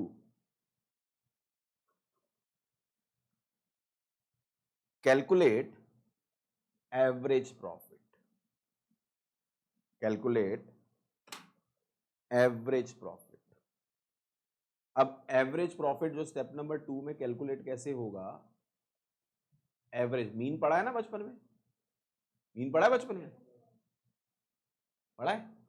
अगर क्लास में 40 बच्चे हैं और हर बच्चे के मार्क्स आए हैं अपने, मुझे एवरेज मीन मार्क्स निकालना है, तो जितने भी मार्क्स आए हैं 40 बच्चों के, उनको टोटल करते हैं, divide by number of students, यही करते थे ना। तो इसका मतलब एवरेज प्रॉफिट निकालने के लिए स्टेप नंबर फर्स्ट में जो हमने पास्ट ईयर के नॉर्मल बिजनेस प्रॉफिट्स निकाले हैं, लेट से पिछले 5 साल के हमें नॉर्मल बिजनेस प्रॉफिट्स दिए थे, हमने उनको क्या कर लेना है, ऐड कर लेना है, ठीक है, और डिवाइड नंबर ऑफ ईयर्स, जितने साल के वो प्रॉफिट है, एवरेज प्रॉफिट। तो एवरेज प्रॉफिट का क्या फॉर्मूला निकल आएगा, total profits, total profits, total profits का मतलब क्या बच्चे, as per step 1, step number 1 के अकॉर्डिंगली जो टोटल प्रॉफिट निकले divided by number of years, simple, mean he तो है। पहला स्टेप, कंप्यूट क्या करना है, नॉर्मल बिजनेस प्रॉफिट्स,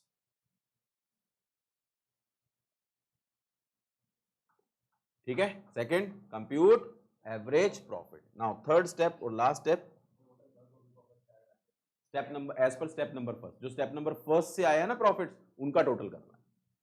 वो मैंने आपके लिए लिख दिया, ना ही लिखना चाहो तो कॉमन सेंस है, ठीक है, उसी का sequence. Third step, calculate the goodwill, slash डाल के लिखना find the value of goodwill, यानी हाउ टू कंप्यूट गुडविल। तो गुडविल की जो कंप्यूटेशन होगा इज इक्वल टू जो आपका एवरेज प्रॉफिट निकल के आया है, जो भी आपका as per step 2 average profit ये निकल के आया है, ये फिगर आएगी ना, multiply by number of years purchase, multiply by number of years purchase. I hope so step तो समझ आ गए होंगे। पहला स्टेप क्या है, नॉर्मल बिजनेस प्रॉफिट्स निकालने हैं, सेकंड पॉइंट एवरेज प्रॉफिट निकालना है, और थर्ड गुडविल निकालने के लिए उस एवरेज प्रॉफिट को नंबर ऑफ ईयर परचेज से क्या कर देना है, मल्टीप्लाई करना है। अब जरा एक बार एक छोटा सा एग्जाम्पल इसके ऊपर, बाकी एनालिसिस देखेंगे नेक्स्ट क्लास में देखेंगे, बट एक छोटा सा एग्जाम्पल, ठीक है। लेट्स से आपको क्वेश्चन में पिछले 5 साल के प्रॉफिट्स दिए हुए हैं। फॉर एग्जाम्पल अगर मैं बोलूं क्वेश्चन में आप लोगों को 5 साल के प्रॉफिट दिए, first, second, third, fourth, fifth, let say 40,000 दिया है, 50,000 दिया है, 60,000 दिया है, 30,000 दिया है, 90,000 दिया है। अब देखो, ये अगर क्वेश्चन में गिवन है और कुछ गिवन नहीं है, तो क्या हमें स्टेप नंबर 1 के अकॉर्डिंगली नॉर्मल बिजनेस प्रॉफिट्स निकालने की जरूरत है, आंसर इज नो। यही हमारा क्या है, नॉर्मल बिजनेस प्रॉफिट। अब नॉर्मल बिजनेस प्रॉफिट होते गए ना, वो अभी नहीं कर रहा मैं एक्सप्लेन, बहुत डेप्थ में है, ठीक है। लेकिन अगर क्वेश्चन में कोई और इंफॉर्मेशन नहीं दी है तो यही हमारा क्या है, नॉर्मल बिजनेस प्रॉफिट। सिंपल, एक स्टेप्स को कैलकुलेट कैसे करना है वैसे करना है। तो इसका मतलब अगर क्वेश्चन साइलेंट है, कुछ नहीं लिखा है नॉर्मल बिजनेस प्रॉफिट, तो जो भी प्रॉफिट दिए होंगे वो हमारे क्या होंगे, नॉर्मल। हाउएवर स्टेप्स में लिखा होगा, क्वेश्चंस में लिखा होगा, बहुत चीजें दी होंगी, उसी के लिए हम स्टेप नंबर फर्स्ट की कैलकुलेशन में हमारी एक क्लास लगेगी, 1.5 क्लास लगेगी कम से कम। यस, लेकिन ये कब है, जब हमें क्वेश्चन में गिवन नहीं। ठीक है, तो फर्स्ट स्टेप के हिसाब से हमने, ये गिवन है हमारा फर्स्ट स्टेप, ये स्टेप नंबर 1 हो गया। स्टेप नंबर 2 क्या होगा, एवरेज प्रॉफिट निकालना होगा। एवरेज प्रॉफिट कैसे निकालेंगे चैतन्य, इनका टोटल करेंगे, इनका टोटल बताओ। 2,70,270, 270, तो इसका total profit, total average profit निकालने के लिए total profit divided by number of years, 5, कितना आ रहा है 54। तो 54,000 is the average profit of your business, यानी ऑन एन एवरेज हम 54,000 रुपए कमाते हैं। ठीक है, पर ईयर। स्टेप नंबर 3 क्या है, गुडविल निकालनी है। गुडविल इज इक्वल टू जो आपका 54,000 एवरेज प्रॉफिट आया multiply by, let's say number of year purchase. अब ये क्या होता है अभी बताता हूं। Number of year purchase question में आपको दिया है 4, नंबर ऑफ ईयर दिया है परचेज 4, इसका मतलब 54,000 इंटू 4 कितना हो जाएगा, 2,16,000 इज योर वैल्यूएशन। गुडविल आपकी 2,16,000। ये एक बेसिक क्वेश्चन है जो सिंपल एवरेज प्रॉफिट मेथड में स्टेप्स को यूज करके आप निकाल सकते हो। क्लियर है। तो अब यहाँ पे 2 इशू हमारे रहते हैं इस टॉपिक से रिलेटेड। एक इशू आज मैं टैकल कर रहा हूँ, एक इशू नेक्स्ट क्लास में होगा। इजी वाला आज कर देता हूँ, काफी लंबी क्लास, थक गए होगे, थोड़ा सा दिमाग लगा होगा। ठीक है, अगर हम बात करें स्टेप्स बताना, सबसे पहला स्टेप क्या है, कैलकुलेट नॉर्मल बिजनेस प्रॉफिट और future maintainable profit of the business for the past year. Please listen. तो अब ये नॉर्मल बिजनेस प्रॉफिट होते क्या हैं, मैं ऑलरेडी एक बार एक्सप्लेन कर चुका हूँ, लेकिन फिर दोबारा करूंगा अगली क्लास में। तो एक इशू तो ये है कि नॉर्मल बिजनेस प्रॉफिट्स होते क्या हैं। ये तो इस क्वेश्चन में कुछ इन्फॉर्मेशन नहीं दी, तो हमने मान लिया ये होते हैं। ठीक है, तो इसके बेसिस पे हमें स्टेप 1 के बेसिस पे नॉर्मल बिजनेस प्रॉफिट्स अगर कोई इन्फॉर्मेशन दिए तो निकालने पड़ेंगे। तो ये इशू है, कैसे निकालेंगे। सेकेंड इशू, स्टेप नंबर 2 में तो कोई इशू नहीं है, स्टेप नंबर 3 में है, हमने गुडविल कैलकुलेट करनी है।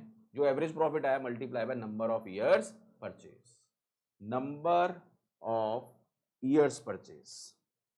तो इसका मतलब सेकंड इशू है, हमने ये 4 से मल्टीप्लाई क्यों किया। What is this term number of years purchase. Number of years purchase का मतलब क्या है, नंबर ऑफ ईयर्स परचेज क्या है। ये जैसे 4 लिखा है, ये 4 साल क्या है। नंबर ऑफ ईयर परचेज, हमने 54,000 को 4 से मल्टीप्लाई क्यों किया, नंबर ऑफ ईयर्स परचेज का मीनिंग है। अब देखो टीचर ने तो रटवा दिया होगा, फॉर्मूला बन गया, मल्टीप्लाई करो आंसर आ गया, हम खुश हो गया, हाँ 2016 सारे दोस्तों का मैच, हैप्पी। कुछ बताना चाह रहे तो बता दे यार, मेरा टाइम कम लगेगा, बता दे बता दे, तो 5-10 मिनट और लगेंगे ढूंढो। What is number of year purchase means.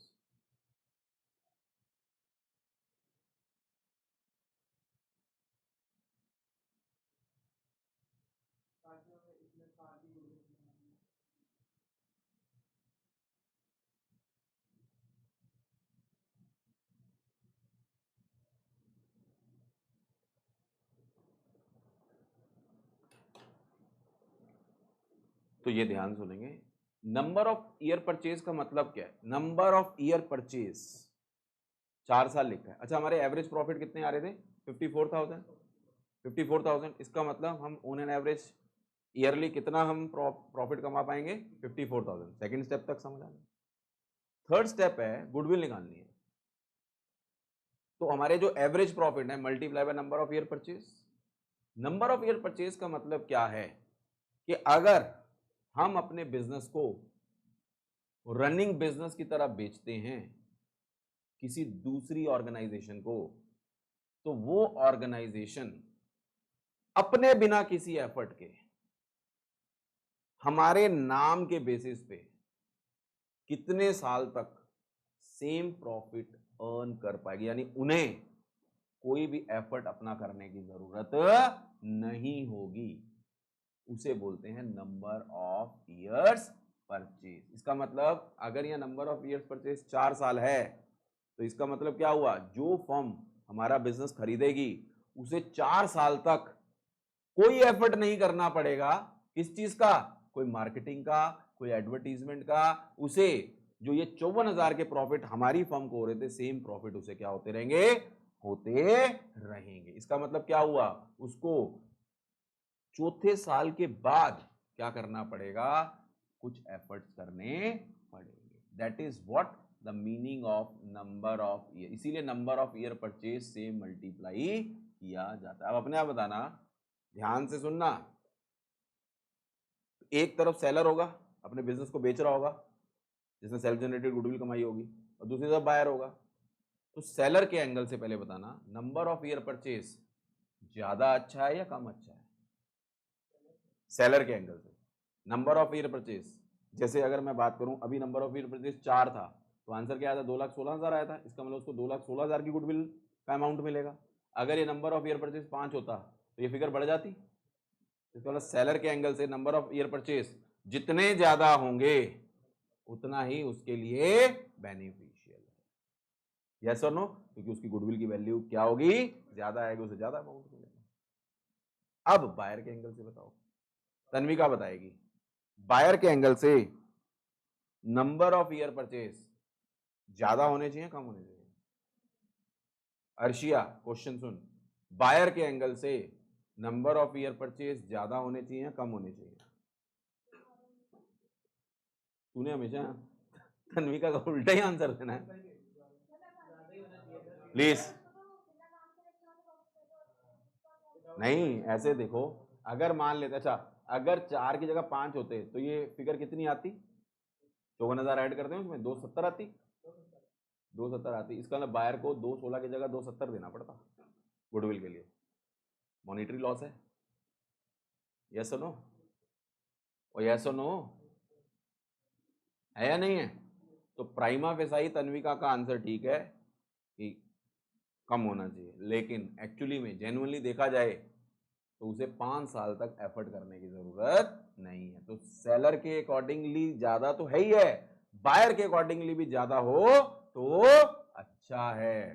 तो इसका मतलब दोनों के हिसाब से नंबर ऑफ ईयर, बस देखने का नजरिया है कि बायर के एंगल से क्यों ज्यादा अच्छा है, रीजन। अब ये 2 एंगल होते हैं, ध्यान सुनना, ये 2 एंगल हो सकते हैं। किसी को लगता है मुझे ज्यादा नहीं देना, तो उसके फिर तो कम लेगा वो। लेकिन जिसको लगता है नहीं यार, मुझे गुडविल का बेनिफिट लॉन्ग टर्म के लिए चाहिए, ऑब्वियसली उसे पैसा भी ज्यादा देना पड़ेगा, तो उसके एंगल से भी ज्यादा ही अच्छा है। तो दिस इज द एनालिसिस। तो नंबर ऑफ ईयर परचेज के बारे में एक बार लिख लो क्या होता है। Number of year purchase means,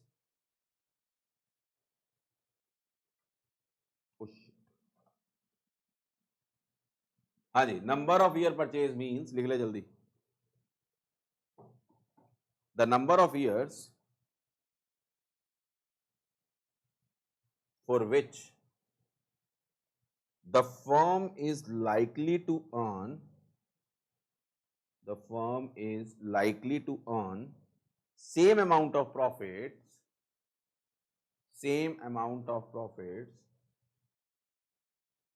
after change of ownership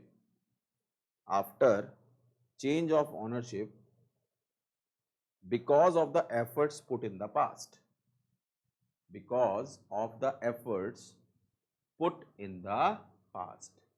full stop।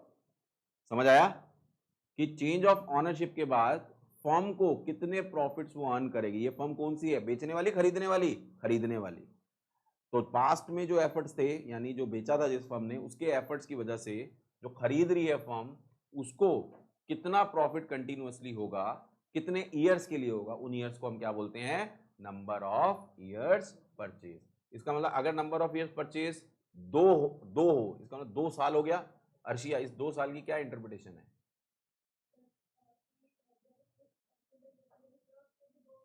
जिसने बिजनेस को खरीदा, शाबाश। कौन से प्रॉफिट, जो पहले वाली फर्म को हो रहा था, बिना हमारे एफर्ट के, जिसने खरीदा बिना उसके एफर्ट के, उसे एफर्ट का मतलब क्या है कि उसे और अपने कोई एक्स्ट्रा एफर्ट करने की जरूरत नहीं है, नाम पे ही कस्टमर आ जाएंगे। लेकिन कहते हैं ना काम तो करना ही पड़ेगा। 2 साल तक होता है ना कि देखो गुडविल का इफेक्ट तब तक रहता है जब तक आप अच्छा काम कर रहे हो, ठीक है, लेकिन उसका भी जस्टिफिकेशन होता है। वो कह रहे हैं कि 2 साल तक तो इफेक्ट रहेगा नॉर्मली, और ये भी ट्रेंड है, ये कोई जरूरी नहीं कि 2 साल से पहले भी खत्म हो सकता है, लेकिन उनको लगता है कि 2 साल तक आप बिना एफर्ट के काम करते हो, लेकिन उसके बाद अगर आपने कंटिन्यू करा ना बिना एफर्ट के तो साफ भी हो सकता है। पॉइंट समझ आता है? तो higher the number of year purchase, better it is for the both the buyer and the seller of the business. Is this point clear? Number of year purchase समझ आता है? नाउ हमारा स्टेप नंबर फर्स्ट जो है उसमें compute future maintainable profits. तो future maintainable profits होते क्या हैं, क्यों हम यहाँ पे फ्यूचर मेंटेनेबल प्रॉफिट्स ले रहे हैं, what is the difference between future maintainable profits and net profit, तो ये सब चीजें हम नेक्स्ट क्लास में करेंगे, एंड नेक्स्ट क्लास में हमारे एडवांस लेवल के क्वेश्चन स्टार्ट हो जाएंगे। Is this point clear? Conclude कर रहे हैं बच्चे? Thank you very much.